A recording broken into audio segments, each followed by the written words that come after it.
when the Bowery King first appears, he's the guy that Wick goes to when everything is looking like it's going to go down the toilet. And then suddenly the toilet opens and now you're in the sewer. Absolutely. You know, with the king rat. And it's pretty amazing. All hail the king, man. I love the Bowery King. He has such a gravitas to him while hiding in plain sight. How has your approach to the character changed since he was first introduced? I don't know that he's changed that much. What I think is really kind of nice, like the nice part for me was being able to set the table for this movie, you know, with that speech at the beginning and, you know, kind of sort of, you know, like preparing you for the ride that's about to start. Yeah. Now, the world building in John Wick is phenomenal. They make every location and setting feel like a character themselves. Right.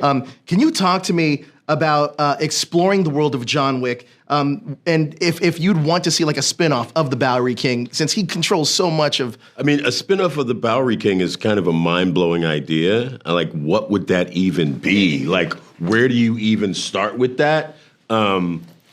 I mean, I've heard that there's been a sort of a continental sort of spinoff. Yeah. That's also another kind of like really interesting idea. But yeah, man, I'm up for whatever. Now, you're a frequent collaborator with Keanu Reeves, dating all the way back to The Matrix. Can you talk to me about how you've seen him grow and evolve in his time since then to now? Well, the amount of stamina and discipline that has been required of him over this past decade doing Wick it's unbelievable.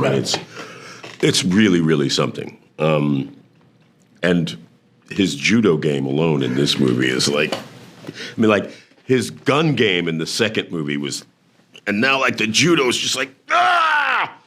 It's incredible. That's the thing with these films. I honestly think that the John Wick franchise is one of the only franchises out there that just gets better. It gets better. Each installment. Yeah, it's gotten better, and that's been intentional, and that's really down to Chad and Keanu and the whole team. Speaking of Chad, he's been on board for all 4 of these films. Can you talk about the collaboration process working with him? Yeah, man. Chad is like, you know, he's a student of film. He's a student of, you know, action film. He's a student of international film, and you know, he's an incredible martial artist. He has incredible discipline and vision, and he's brought all of these things together.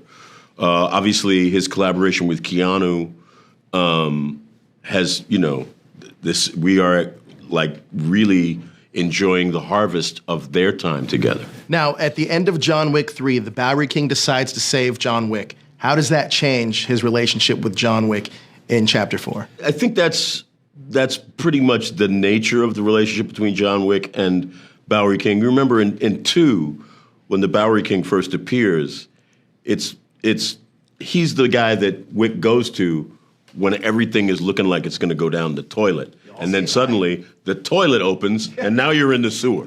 Absolutely. You know, with the king rat. And it's pretty amazing. Well, Laurence, incredible job on this Thank you. film. I absolutely loved it. Like I said, they get better with each installment. They do. And this is no joke, man. Thank you so much man. for your time. Thank you so much. I appreciate you. You too, brother.